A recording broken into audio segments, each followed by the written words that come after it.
Kunci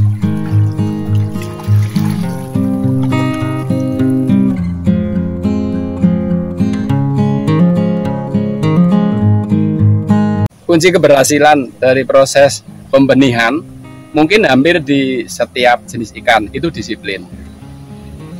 Tepat waktu pemberian pakan, tepat dosis dan waktu, kemudian intensif dalam perawatan air, ya, karena kita sebetulnya dalam proses budidaya ikan itu sebetulnya yang harus kita perhatikan adalah airnya, merawat air, karena air menjadi ruang hidup. Jangan sampai air ini bermasalah. Ya, kita perhatikan air, jangan perhatikan ikannya. Kalau airnya baik, ya secara kualitas, otomatis ikan bisa hidup secara normal. Tuh, kemudian tepat proses pemanenan, baik pemanenan larva, kemudian pemanenan setiap fase pendederannya. PD1, PD2, dan PD3. Kenapa harus tepat waktu? Karena di fase benih ini itu kanibal, sifat kanibalnya sangat tinggi. Ya. Contoh misalkan kita ketika sudah melihat jumlah larva yang maksimal, tadi kisaran antara 18 sampai 20 hari. Telat 1 hari saja, di hari ke-21 misalkan baru kita ambil, kita bisa loss, kehilangan bisa 25 sampai 30%. Cukup tinggi ya? Itu. Sehingga kita betul-betul harus antisipasi. Lebih baik kita lebih cepat memanen karena masih aman. Kita ngambil anakan masih di dalam mulut, itu berarti kan masih utuh. Ya, kemudian kita rawat di hatchery indoor, ya, di dalam akuarium. Untuk jenis nilanya itu kita ada 2 jenis, yaitu ikan nila nirwana dan ikan nila Thailand atau nila Bangkok. Untuk jenis ikan nirwananya ini sudah yang kita kembangkan adalah Nirwana 3, dan kelihatannya dari sisi pertumbuhan jenis Nirwana ini cukup bagus, signifikan pertumbuhannya. Kita lihat di fase pendederan. Kemudian setelah informasi yang kami dapatkan dari teman-teman petani pembesar, target mereka terpenuhi, khususnya target pencapaian ke fase ikan konsumsi, itu yang di Nirwana 3-nya. Kemudian yang ikan nila Thailandnya itu juga tidak kalah bagusnya, yaitu memiliki beberapa keunggulan. Dari hasil fase pendederannya ini lebih baik lagi di jenis nila Bangkoknya. Pertumbuhannya cukup bagus, kemudian resisten terhadap serangan penyakit, dia lebih tahan. Kemudian dari informasi yang kita dapatkan, benih yang diserap oleh teman-teman pembudidaya pembesar nila ini cukup bagus juga, pertumbuhannya baik. Kemudian yang lebih keunggulan dari nila Thailand ini ternyata jenis kelamin pejantannya jauh lebih banyak dibandingkan dengan betina. Jadi dominan dari hasil keturunannya ini dominan ke jenis pejantan. Kelebihannya jenis pejantan ini kan lebih cepat pertumbuhannya, lebih cepat, sehingga diharapkan dengan demikian akan lebih menguntungkan lagi. Kita memiliki 4 paket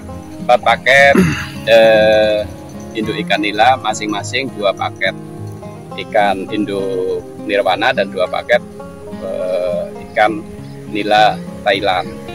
Ya, masing-masing dengan perbandingan 100 ekor pejantan dan 300 ekor betina. Untuk umurnya, ya, umur calon induk, ya, kalau yang betina 6 sampai 8 bulan, kemudian kalau yang pejantan antara 4 sampai dengan 6 bulan. Kenapa kita ambil kisaran angka minimal 6 bulan? Karena dengan tujuan kita mendapatkan keturunan yang baik dari hasil induk yang sudah standar dari segi bobot maupun umur, sehingga nanti diharapkan akan berdampak pada laju pertumbuhan di anakannya atau benihnya. Ciri-ciri induk yang bagus tadi diantara salah satu adalah kita dari sisi umur, ya, sisi umur. Kemudian yang kedua secara fisik ya normal, tidak cacat, ya. Kemudian gerakannya gesit, terus tidak terserang penyakit. Kemudian untuk betina ya fase ketika sudah matang gonad biasanya telur terlihat membulat, kemudian alat kelaminnya kemerahan. Untuk induk yang siap matang gonad ini, baik pejantan maupun betina, biasanya menunjukkan pola ciri-ciri yang hampir sama. Baik itu yang pejantan juga kita lihat bagian alat reproduksinya ini, dia juga kelihatan kemerahan. Tadi dia sedang fase birahi atau fase dia sudah siap memijah. Proses pemijahan atau proses pembenihannya ini khusus ikan nila kita memilih dari teknik pemijahan dengan sistem panen massal, ya kan ada beberapa teknik pemijahan ikan nila. Ada yang sapi benih, kemudian ada yang sistem ketekan, diambil telur dan larva yang masih dieram di dalam mulut. Nah, kita menunggu larva dilepas dari induknya di kolam pemijahan. Manakala sudah terlihat larvanya sudah banyak, maka baru kita panen, sistemnya panen total. Tahapan proses pemijahannya ini mulai dari pertama kita menyiapkan kolam pemijahan. Kemudian setelah kolam pemijahan siap, kita lakukan seleksi induk. Ya, kita pilih induk-induk yang baik. Kemudian dengan perbandingan ini kita untuk penghematan pakan dan penghematan jumlah indukan itu kita pakai perbandingan 1 pejantan 7 betina, itu 1:7 dalam kolam pemijahan dengan kepadatan 1 meter persegi itu 4 ekor. Setelah proses seleksi induk, kita dapatkan induk-induk yang baik, kita masukkan ke dalam kolam pemijahan. Nah, kita hitung dari awal masuknya, kita masukkan induk ikan nila, itu kita hitung antara nanti di hari ke-18 sampai ke-20 ini sudah terlihat induk-induk betina udah mengeluarkan anak-anakannya. Jadi di hari ke-18 sampai 20 ketika sudah maksimal, kita dengan visual, pengamatan visual sudah maksimal, segera kita lakukan proses panen total. 20 hari lamanya pemijahan.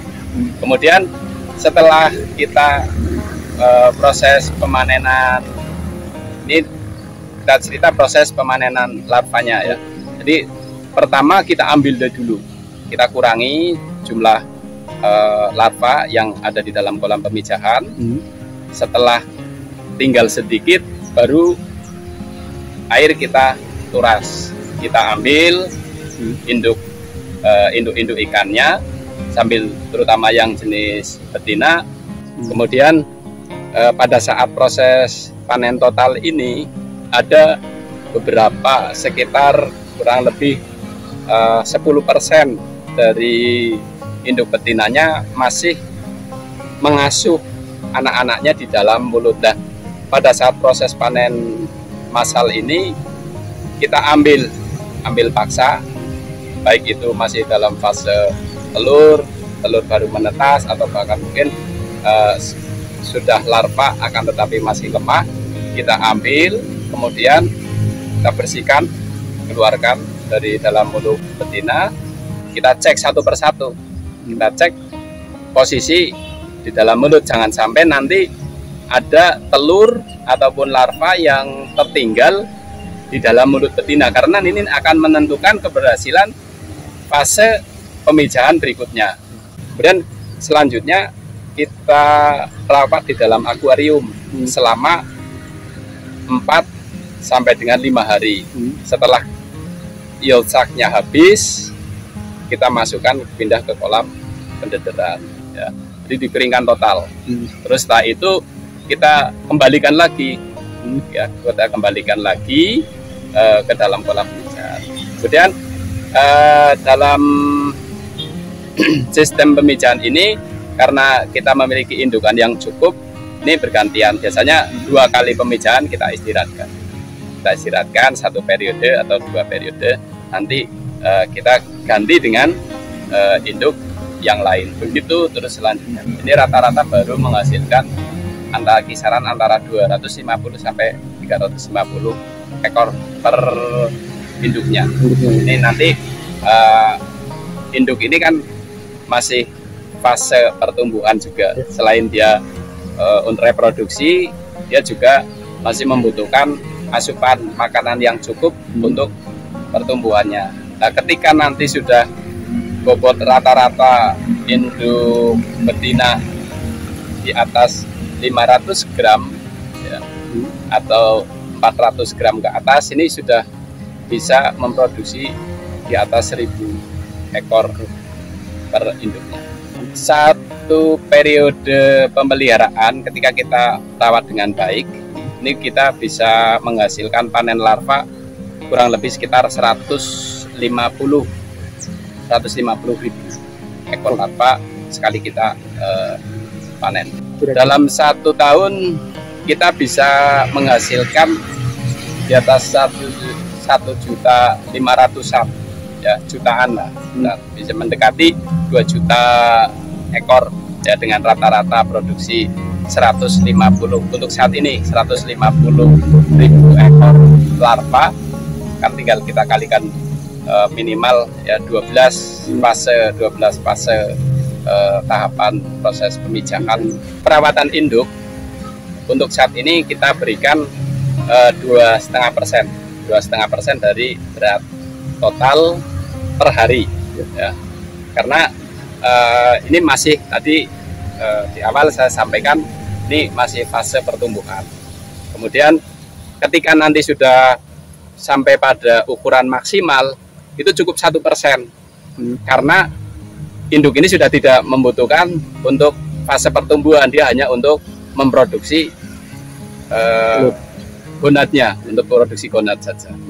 Jadi lebih hemat di pakan. Kemudian untuk pemberian pakan 2 kali sehari, pagi dan sore hari. Pagi hari sekitaran jam 8 ketika sudah sinar matahari sudah terasa agak sedikit panas, berarti kan di dalam kolam sudah terjadi proses fotosintesis, ya, sehingga kebutuhan oksigen untuk ikan sudah dirasa cukup. Nah, baru kita kasih makan. Untuk larva kita aplikasikan di sini dengan pelet dengan kadar protein 36%.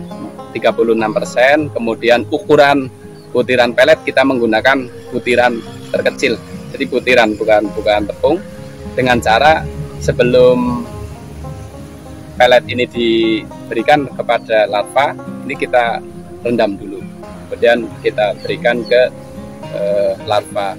Nah, tujuan daripada perendaman ini adalah supaya tekstur daripada pelet ini sudah lunak. Karena ukuran butiran pelet dan bukaan mulut lebih besar dari bukaan mulutnya, sehingga ikan nanti akan menggerogoti, ya, menggerogoti pelet. Ya. Ini sangat bervariasi, menyesuaikan kebutuhan teman-teman petani pembudidaya. Jadi kita tidak ada standar minimal dan maksimal. Ada permintaan mulai dari fase larva sampai dengan ikan remaja kita layak. Untuk pemasaran, petani-petani kita lebih banyak dominan kita melayani petani yang ada di wilayah Purbalingga. Akan tapi kita tidak menutup kemungkinan untuk memperluas jaringan distribusi benih kita, yaitu wilayah Kabupaten Banyumas, kemudian sama Pemalang, 2 kabupaten yang berbatasan langsung dengan wilayah Kabupaten Purbalingga. Ini juga membeli benih ikan ke sini, khususnya untuk wilayah Pemalang ini Randu Dongkal. Kemudian wilayah Banyumas itu Kecamatan Sumbang, kemudian Kecamatan Kembaran, dan Kecamatan Sokaraja. Ya. Terus yang terjauh wilayah Banyumas Barat ada itu Jatilawang. Ya, Jatilawang kita juga ada petani pelanggan untuk dikembangkan di pembesaran dengan sistem bioflok.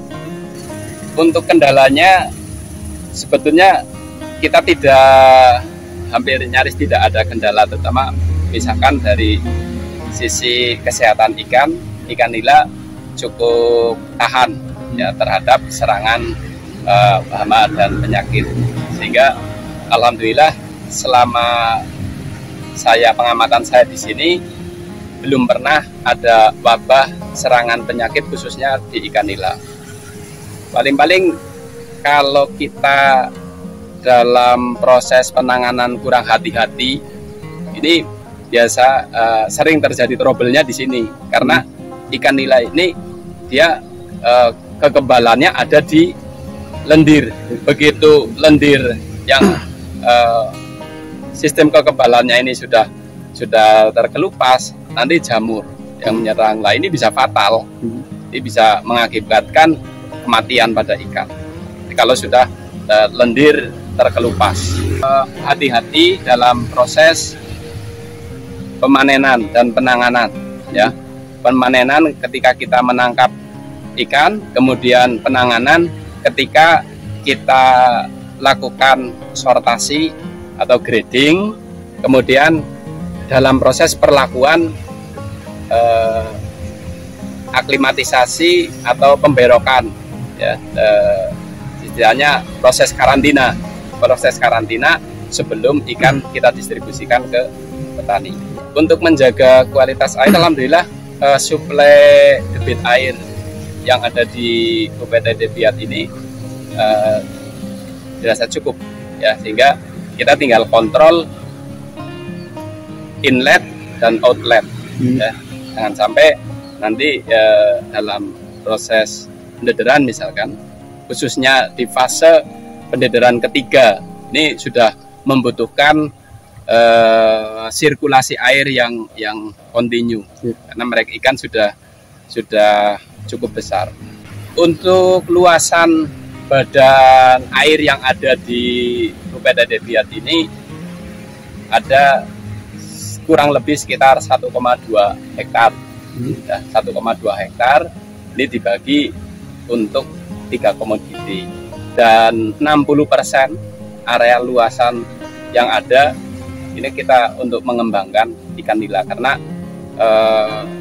permintaan akan benih ikan nila ini adalah yang tertinggi. Untuk prospek budidaya ikan nila ini sangat menjanjikan, ya, karena ini terlihat, kenapa saya bilang sangat menjanjikan, dari tahun 2018, ya, kemudian 2019, 2021, dan tahun ini 2022. Awalnya kita hanya memiliki 1 paket, kemudian 2 paket, terus sekarang ini 4 paket. Ini kita masih belum mencukupi, ya, belum mencukupi dalam arti fase tahapan ukuran benih yang ada di Kutasari, di UPTD Biak Kutasari ini belum bisa memenuhi sepenuhnya, sehingga kita sedang merintis untuk kemitraan dengan teman-teman petani yang ada di wilayah sekitaran BBI untuk mereka mengadopsi atau membesarkan di fase pendederan kedua, kemudian nanti terintegrasi dengan kita. Jadi benih nanti akan kembali lagi ke UPTD Biak, atau kita membantu proses penjualan dari petani pendeder yang ada di sekitaran UPTD Biak. Karena ini potensi sumber daya alam yang belum tereksplor secara maksimal. Meningkatnya harga pakan, kemudian dengan harga ikan konsumsi yang kenaikannya tidak sesignifikan dari kenaikan pelet, ini menjadi kendala teman-teman pembudidaya, khususnya di jenis lele, ya, pembesaran lele. Mereka sekarang banyak yang beralih ke pembesaran untuk ikan nila, karena dari sisi nilai ekonomisnya untuk ikan nila ini relatif lebih tinggi dan lebih stabil. Harganya secara ekonomis terjangkau. Kemudian cita rasanya ini tidak jauh atau hampir sama dengan ikan gurame. Untuk teman-teman yang akan ikut mengembangkan ikan nila, karena ikan nila ini prospek ke depannya sangat menjanjikan. Itu tadi, satu harus menyiapkan kolam yang cukup untuk pendederan fase setelah larva. Ya. Kemudian karena setiap satu di pendederan pertama saja dari larva itu 15 hari harus kita ayak, kita grading, kita pisahkan, nanti kita mendapatkan 3 ukuran. Ya, berarti kita harus menyiapkan dari satu kolam pendederan pertama itu dipecah menjadi 3 kolam. Kemudian di fase pendederan kedua itu tidak boleh lebih dari 1 bulan, harus sudah kita ayak lagi. Nah, dari fase pendederan kedua itu kita mendapatkan 3 ukuran lagi, sehingga dari satu kolam pendederan satu kita harus menyiapkan 3 kolam pendederan berikutnya, pendederan kedua. Berarti yang harus disiapkan adalah ketersediaan kolam yang cukup. Di fase tingkat pendederan 1, 2, dan 3 ini jumlah pemberian pakan ini harus lebih banyak, kisaran antara lebih dari 5%. Kemudian pemberian pakan setiap 3 jam sekali. Ya. Jadi kalau misalkan kita memberikan jam 8, ya, 8, 9, 10, kemudian nanti jam 10 kita berikan lagi. Karena di fase larva ini kan seolah-olah dia pekerjaannya makan dalam kondisi ikan yang kenyang. Kemudian ini yang perlu sangat penting lagi adalah ketersediaan oksigen di dalam air. Karena dalam kondisi ikan yang kenyang dia membutuhkan oksigen yang tinggi. Titik rawannya di fase pendederan pertama, ya. Karena kalau tadi kita kurang disiplin dalam proses pemberian pakan, kanibalnya tinggi. Harapan saya UPTD ini bisa dirasakan keberadaan dan manfaatnya bagi masyarakat petani, baik itu petani ikan dan nanti pada petani padi. Karena petani padi ini sekarang kendala mereka adalah pupuk. Nah, ketika kita sudah bisa berkolaborasi pemeliharaan ikan nila di sawah atau dengan kita kenal dengan sistem nila padi, sudah petani padi sudah tidak bingung lagi memikirkan pupuk. Kenapa? Karena feses daripada ikan ini merupakan sumber pupuk yang siap langsung diserap oleh tanaman padi. Ini sangat membutuhkan dukungan dari teman-teman semua teman-teman pembudidaya, ya, kemudian dari instansi lain juga, teman-teman praktisi, ya, praktisi perikanan. Ayo kita bersama-sama biar menjadikan sentra pusat daripada pembelajaran bagi kita semua, ya. Ayo, saya harapkan pemuda, anak-anak muda, ya, milenial, ayo kita kembangkan sumber daya alam yang ada yang belum tereksplor.